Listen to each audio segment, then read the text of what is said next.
The emergency signal came from deep space where no ships were supposed to be, and Captain Laura Bennett stood on the bridge of her vessel called Meridian, watching the strange readings on her screen with growing concern about what they might find out there in the darkness between stars.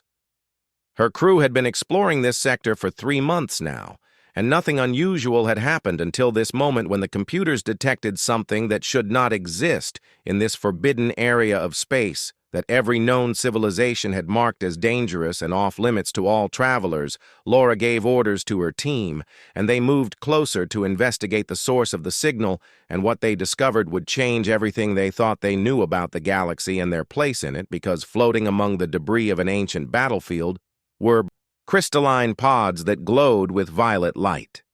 Inside one of these pods was a figure that looked almost human, but not quite right, and her skin shimmered between silver and gold in the light, and her ears were pointed like something from old Earth legends, and her white hair seemed to move on its own as if alive and aware of everything around it.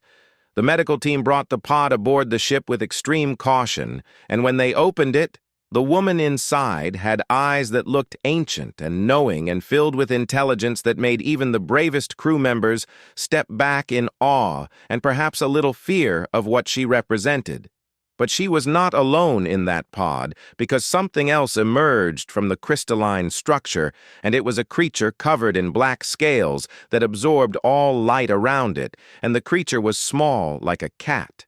But its eyes glowed like molten metal, and when it opened its mouth, tiny wisps of smoke came out.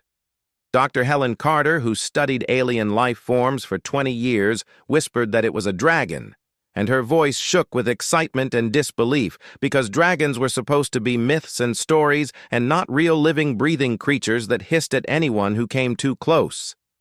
The elf woman opened her eyes suddenly and spoke in perfect English without any accent, and her words were clear and confident when she said that they would need her help to survive what was coming for them, and her smile made everyone reach for their weapons instinctively. Her name was Celestria, and over the next 3 days, she recovered in the medical bay with her dragon companion sitting on her shoulder and watching everyone with intelligent eyes that seemed to understand far more than any animal should, and the dragon was growing larger each day. Celestria told them a story that seemed impossible, but the evidence was all around them in the ruins of the battlefield and in the ancient technology that their scanners could not fully understand or explain with current human science and knowledge. She explained that the galaxy was much older than humans believed, and that intelligent life had not evolved naturally but had been created by beings called the architects, who seeded worlds with life and then returned every 10,000 years to harvest what they had grown like farmers collecting crops. The crew listened in horror as Celestria described how her people, called the Eldari, had fought the architects in the last cycle and lost badly, despite having technology and weapons far beyond what humanity currently possessed, and most of her race had been destroyed. Only a few Eldari had survived by going into stasis pods, programmed to wake them if the architects ever returned, and the human distress beacon had triggered her pod because sensors detected architect scout ships in this sector of space moving toward human worlds. Celestria said the architects were early this time, and something had changed in their pattern, and that something was humanity itself, because humans were spreading too fast and adapting too quickly, and becoming unpredictable in ways the architects had not planned for or expected. The dragon, called Ember, sat on her shoulder and made small sounds that seemed almost like speech, and Celestria stroked its scales gently while explaining that dragons were not pets, but partners bonded at a level humans did not yet understand. With their current science, Lieutenant Karen Foster asked what they should do, and Celestria said they could not just warn Earth because warnings would not be enough against an enemy, this powerful and ancient and unstoppable with conventional means of warfare and defense. Instead, they needed to prepare, and to do that, Celestria required access to human military networks and research data, and she needed humanity to be willing to try impossible things and take risks that seemed insane, because that was the only way to survive. Captain Bennett asked why they should trust someone they just found floating in space, and Celestria replied that they had no choice, because the architects would arrive in 6 months and every human in the galaxy would be marked for termination unless they could show the architects something completely unexpected. She looked at Ember, who had begun to glow with inner fire, and said they needed to teach humanity how to fight a war. They could not possibly win, because that was the only way to actually survive it and maybe even triumph against impossible odds. The crew stood silent, processing everything they had heard and knowing their lives had just changed forever, and nothing would ever be the same again after this moment of first contact with someone who had fought gods and lived to tell about it.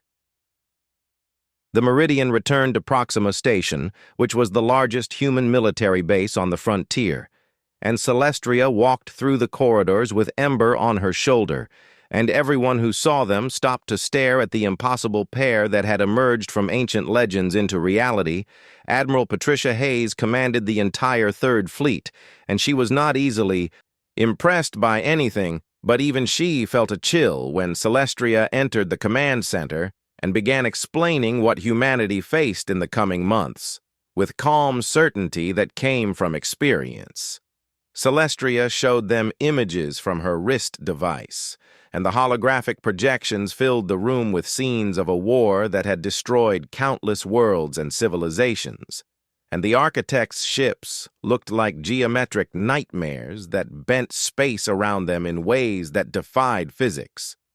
The Eldari had fought bravely, but their technology and weapons had not been enough, and world after world fell to the architects, until only a handful of survivors remained to go into stasis and wait for another chance to fight back against the Harvesters. Patricia demanded proof that the threat was real and not just ancient history, and Celestria calmly displayed current sensor readings from beyond the frontier, showing thousands of ships moving toward human space in a coordinated pattern that could only mean invasion. Lieutenant Megan Walsh, who analyzed sensor data, confirmed the readings were genuine, and those were not asteroids or natural phenomena, but actual vessels using technology far beyond human understanding, and they were getting closer every day with clear purpose and intent.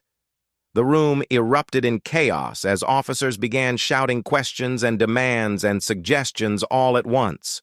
But Celestria remained calm and waited for the noise to die down before speaking again in her clear voice that cut through confusion. She said humanity had 6 months to prepare for first contact with the architects, and in that time, they needed to completely change how they thought about warfare and technology and survival itself, because conventional approaches would fail against this enemy. Celestria needed access to human weapon systems, and she would modify them using Eldari principles that worked on different laws of physics than humans currently understood. And the modifications would seem impossible, but they would work if humans trusted her knowledge. She also needed volunteers to train in new combat techniques that would push human bodies and minds to their absolute limits, and beyond what current medical science said was possible. But the Eldari had learned through thousands of years that biology was more flexible than most believed. Dr. Helen Carter asked about Ember, who had grown to the size of a large dog in just 3 days, and Celestria explained that dragons grew quickly when bonded with a partner and fed on certain energies that existed in space itself. The dragon was intelligent and could communicate through their bond and would become a powerful weapon in the coming war, and Celestria said there might be a way to create more dragons from Ember if humans were willing to attempt genetic work that seemed dangerous. Many officers objected to trusting someone they barely knew with access to military secrets and advanced weapons.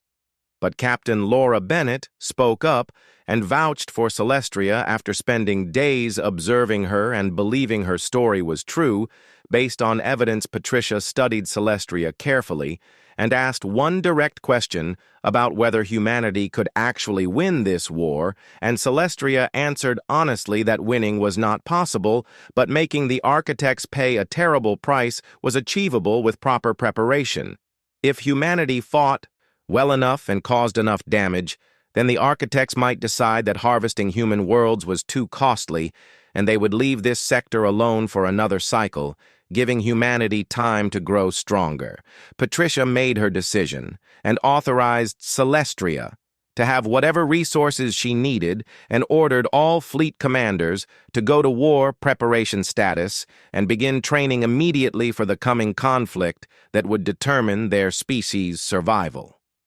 Over the following weeks, the station transformed into a massive training and research facility, and Celestria worked tirelessly to modify human weapons and teach combat techniques and share knowledge that had been lost for thousands of years. Ember continued growing and reached the size of a shuttlecraft within 2 months, and his scales began showing patterns that looked like star fields, and he could phase partially out of normal space, making him nearly impossible to target with conventional weapons.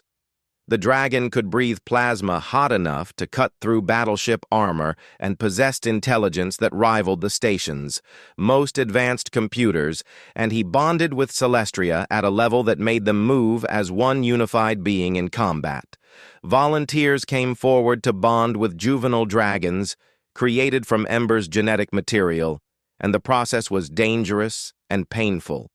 But those who survived found themselves connected to partners who would die to protect them and fight beside them. The new weapons Celestria designed did not just fire energy, but instead fired paradoxes and contradictions wrapped in quantum uncertainty that could bypass architect defenses and delete their ships from reality like corrupted computer files.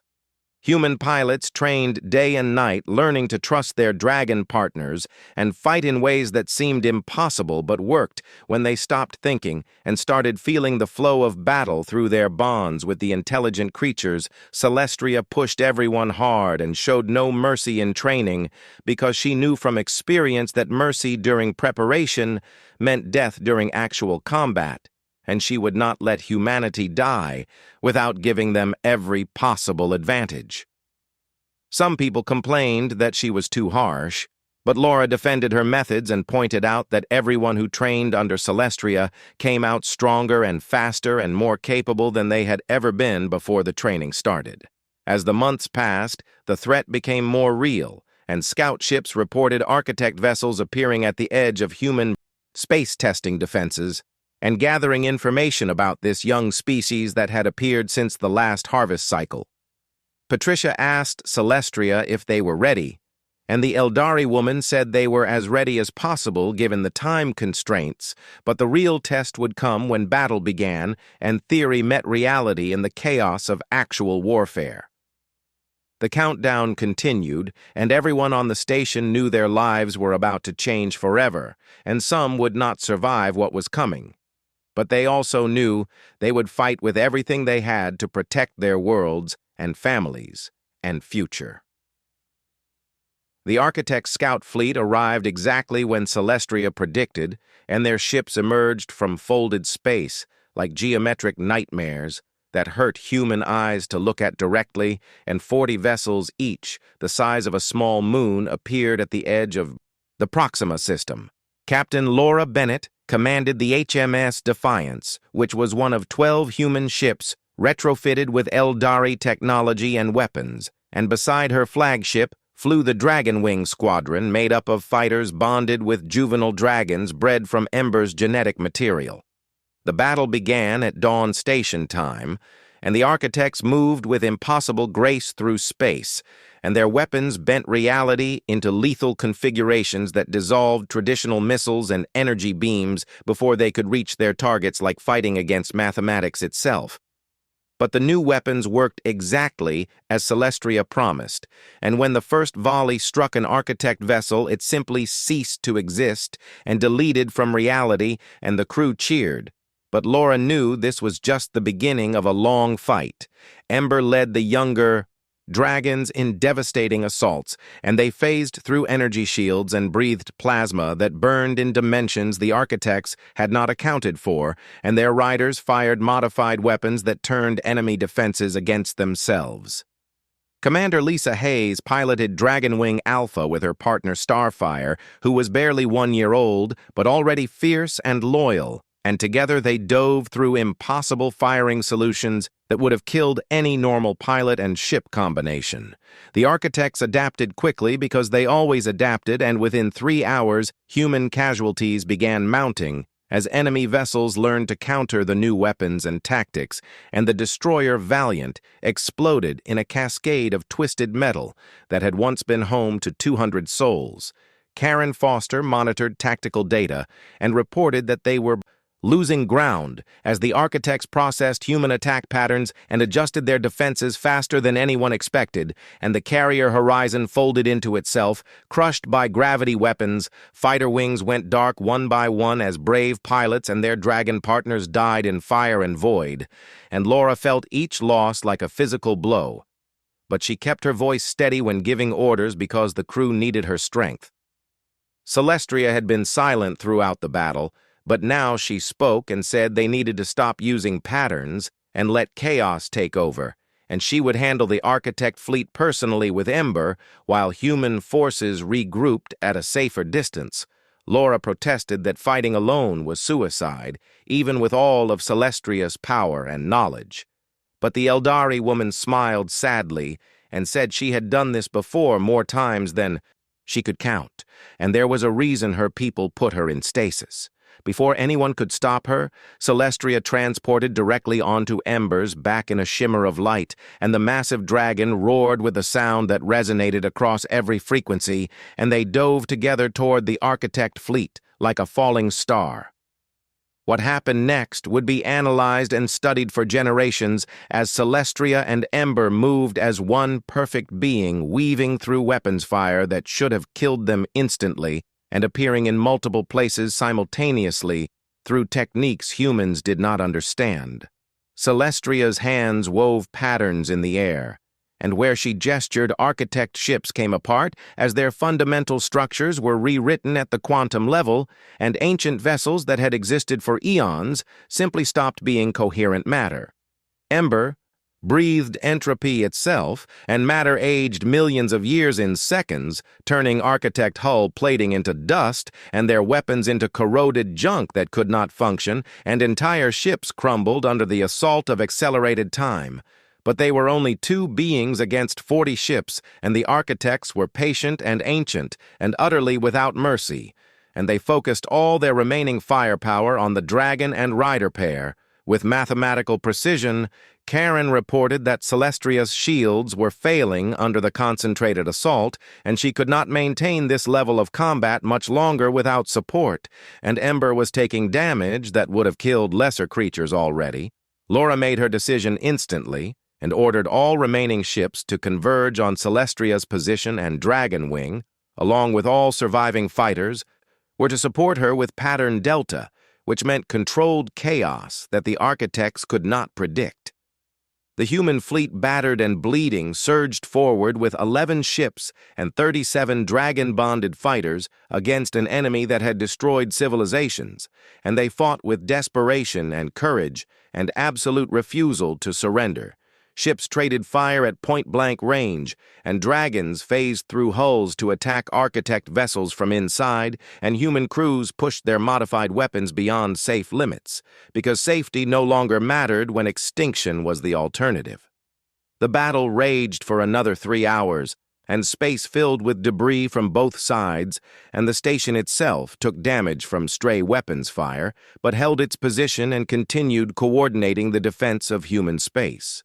Then something changed in the architect formation, and their ships began withdrawing in perfect geometric patterns and folding back into whatever dimension they used for faster-than-light travel, and the remaining vessels retreated, carrying data about this unexpected resistance. When the last enemy ship disappeared, the human fleet hung in space, damaged and exhausted, and 31% of their forces were gone, but they had achieved something no other species had managed in recorded history.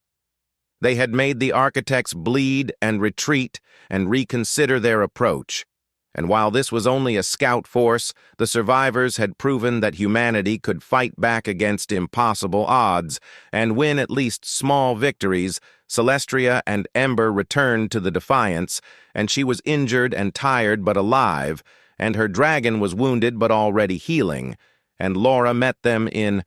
the docking bay with profound respect for what they had sacrificed.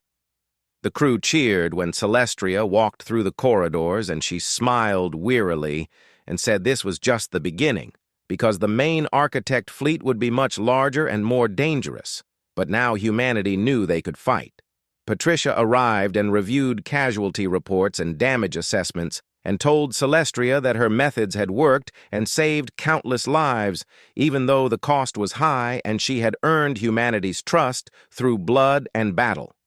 Celestria nodded and said the real war was still coming. But humanity had passed the first test and proven they deserved to survive, and now they would prepare for the next phase when the architects returned in force to finish what they started. 3 weeks after the battle, Celestria called a meeting with the senior Tyak's command staff and activated a holographic communicator that used technology humans had never seen before, and the display showed faces of beings from species that should not exist. There were the Krath, who looked like living crystal formations with geometric bodies that shifted colors, and the Luminari, who appeared as beings made of pure light contained in vaguely humanoid shapes, and the Void Singers, who existed partially in normal space and partially somewhere else. Celestria explained that these were other survivors from previous harvest cycles who had gone into hiding instead of stasis, and they had been watching the battle at Proxima Station and were impressed by what humanity achieved against the Architect Scout Force. The Krath spokesperson, whose voice sounded like chimes, spoke first and said their people had resources and knowledge about Architect technology that could help humanity build better defenses and weapons if an alliance could be formed between their species. The Luminari representative glowed brighter and communicated through translated patterns of light that their energy manipulation techniques could enhance human shield systems and power generation beyond current capabilities if humans were willing to learn. The Void Singers transmitted thoughts directly into minds, and their message was that they could teach humans to hide entire fleets in folded space, where architects could not detect them until it was too late for the enemy to respond effectively.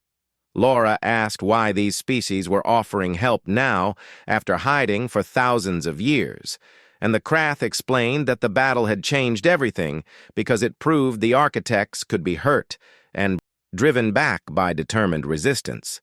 Celestria added that she had sent recordings of the battle to every hidden survivor group in the galaxy and shown them proof that the age of cowering in fear could end if they worked together against their common enemy. Patricia wanted to know what these species wanted in return for their help, and the Luminari answered that they wanted freedom from fear and the chance to reclaim their lost worlds and rebuild civilizations that had been destroyed. The Void Singers said they wanted revenge for 10,000 years of running and hiding, and they saw in humanity a spark of madness that made impossible things happen. And that spark could ignite a fire that would burn the architects from the galaxy. Admiral Hayes authorized the alliance, and representatives from all species began arriving at human stations to share technology and knowledge and train together for the coming war that would determine the fate of every free species in the galaxy. Dr. Helen Carter worked with Krath scientists to understand crystalline computing systems that processed data faster than anything humans had built, and they integrated this technology into weapon targeting systems and tactical computers. Human engineers learned from the Luminari how to harness exotic energy states, and the new power cores they built produced 10 times more energy than fusion reactors, while being half the size and much more stable. The Void Singers taught volunteers how to navigate folded space without mechanical aids, using only mental discipline and understanding of higher dimensional mathematics, and those who mastered this became the most dangerous scouts in the fleet. Ember had grown, even larger now, reaching the size of a small battleship, and dozens of other dragons had matured as well, creating a dragon fleet that worked alongside traditional ships and fighters in coordinated assault patterns. Celestria trained mixed-species combat teams and pushed everyone to learn from each other, and combine different fighting styles into something new that the architects would not expect or know how to counter effectively. The Krath were naturally resistant to energy weapons and could reshape their crystalline bodies to survive damage that would destroy other species, and they became shock troopers who could board enemy vessels and fight in impossible conditions. The Luminary could discharge massive energy bursts that overloaded architect sensors and created blind spots in enemy detection grids, and human ships learned to use these blind spots to deliver devastating surprise attacks. Void Singers could predict enemy movements by reading distortions in space-time, and they warned Allied forces seconds before architect weapons fired, giving precious time to evade or counter incoming attacks. Lisa Hayes bonded with representatives from all species and created the first truly integrated combat wing where humans and dragons and Krath and Luminari and Void Singers fought as one unified force. The alliance grew stronger each day as old barriers between species fell away, and everyone focused on the single goal of survival against an enemy that had dominated the galaxy for longer than anyone could remember. Intelligence reports came in showing the main architect fleet gathering at the edge of the galaxy, and the numbers were staggering, with 12,000 capital ships and 30,000 support vessels all moving toward the Alliance territory. Karen analyzed the data and projected that the enemy would arrive in 4 months, and they would hit multiple systems simultaneously to divide Allied forces and prevent coordinated defense, and it would be the largest military operation in galactic history. Celestria stood before the Alliance Council and said they had 4 months to turn every inhabited system into a fortress, and every ship into a weapon, and every soldier into a warrior who would not break even facing overwhelming odds. She proposed a defense plan that seemed insane and required perfect coordination between dozens of species and thousands of ships, and relied on timing so precise that a single mistake could cause everything to collapse. But the Council approved the plan because they trusted Celestria, and they had seen what was possible when different species worked together, and they knew this was their only chance to survive and maybe even win. The Alliance mobilized every resource, and every world contributed ships and soldiers and supplies, and civilian populations were evacuated to safer systems, while military forces prepared for the battle that would decide everything. Patricia told Laura that humanity had come far in 6 months from discovering Celestria to leading a galactic alliance, and Laura replied that they had no choice but to rise to the challenge because the alternative was extinction. Celestria watched fleet exercises where human ships and dragon wings and Krath squadrons and Luminary energy platforms and Void Singer stealth vessels moved in perfect harmony, and she allowed herself to feel hope for the first time in millennia. Ember roared approval as hundreds of dragons responded, and their combined voices echoed across space and reached the sensors of approaching architect vessels as a warning that this harvest would not go as planned. The architect main fleet arrived in overwhelming force across 12 systems simultaneously, and their ships numbered in the thousands, and each one carried weapons that had destroyed civilizations, and their formation was perfect, and their purpose was clear. Captain Laura Bennett commanded the Central Defense Fleet at the Proxima system, which was the most heavily fortified position in Alliance space, and around her were ships from every allied species, all waiting for the signal to execute Celestria's impossible plan. The enemy approached with mathematical precision, and their scout force had reported back about human sea capabilities, but the architects did not know about the alliance or the preparations that had been made in 4 months of constant work.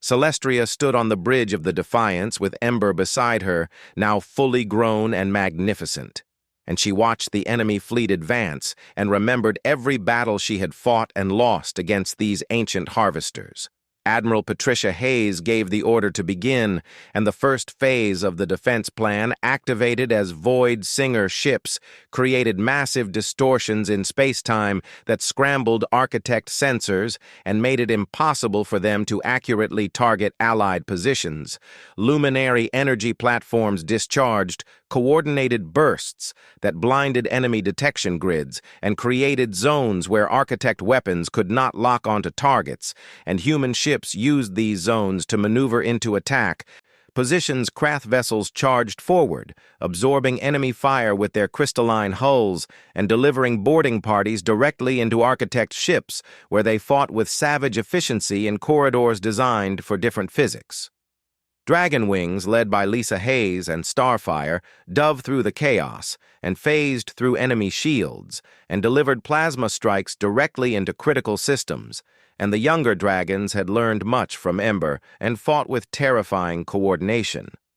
The battle was massive beyond anything humans had experienced, and space filled with fire and light, and the screams of dying ships, and the roar of dragons, and the crystalline song of Krath warriors, and the silent intensity of Void Singer calculations. Architect ships adapted as they always did, but this time they faced not one species with one strategy, but multiple species working together and combining tactics in ways that created problems the ancient AI systems could not solve quickly. Human ingenuity and Krath resilience and luminary energy manipulation and Void, Singer spatial awareness and Dragon Fury all merged into a fighting force that was greater than the sum of its parts. Celestria and Ember led the most dangerous assaults against Architect command vessels, and she used techniques perfected over thousands of years, while Ember used raw power amplified by his bond with her, and together they were unstoppable. The battle raged for 3 days without pause, and both sides took terrible losses, and entire fleets were destroyed, and worlds were damaged by stray weapons fire, but the Alliance held their positions and refused to break. Karen monitored the overall tactical situation and reported that the Architects were actually losing more ships than they were destroying, and the exchange ratio was in favor of the Alliance for the first time in recorded galactic history. On the 4th day, something unprecedented happened, and the Architect fleet began to withdraw in coordinated patterns, and their remaining ships folded back into higher dimensional space and left the battlefield covered in debris from both sides. The Alliance forces were exhausted and damaged, and 40% of their ships were gone, but they had achieved the impossible and driven back the main Architect harvest fleet and forced them to retreat. Celestria stood in the observation deck of the Defiance and watched the last enemy vessels disappear, and she felt emotions she had not allowed herself to feel for millennia, because her people had never achieved this kind of victory. Laura joined her and asked if it was really over, and Celestria shook her head and said the Architects would return someday, but not for a long time, because they would need to completely recalculate their approach to this sector. The victory had proven that the harvest could be resisted and that prey could become predators if they worked together, and that message would spread throughout the galaxy to every hiding species and every lost remnant. Patricia arrived with damage reports and casualty lists, and the numbers were staggering, but she also brought news that civilian populations were safe, and core worlds were intact, and industry could rebuild what was lost. The Alliance Council met, and representatives from every species agreed to maintain their cooperation and build permanent defenses and share knowledge freely, because they had learned that unity was the key to survival. Helen worked with scientists from all species to study captured Architect technology, and they made discoveries that would advance every field of research and give the Alliance tools to defend themselves better. The Void Singers offered to teach humans and other species how to hide entire civilizations in folded space, so if the Architects returned, they would find nothing to harvest and would eventually give up. Krath engineers helped rebuild damaged stations and ships using crystalline materials that were stronger than anything humans had used before, and repair times dropped dramatically with their assistance. Luminary scholars shared their history and culture, and humans learned that every species in the Alliance had stories of loss and survival and courage, and those shared experiences created bonds deeper than simple military cooperation.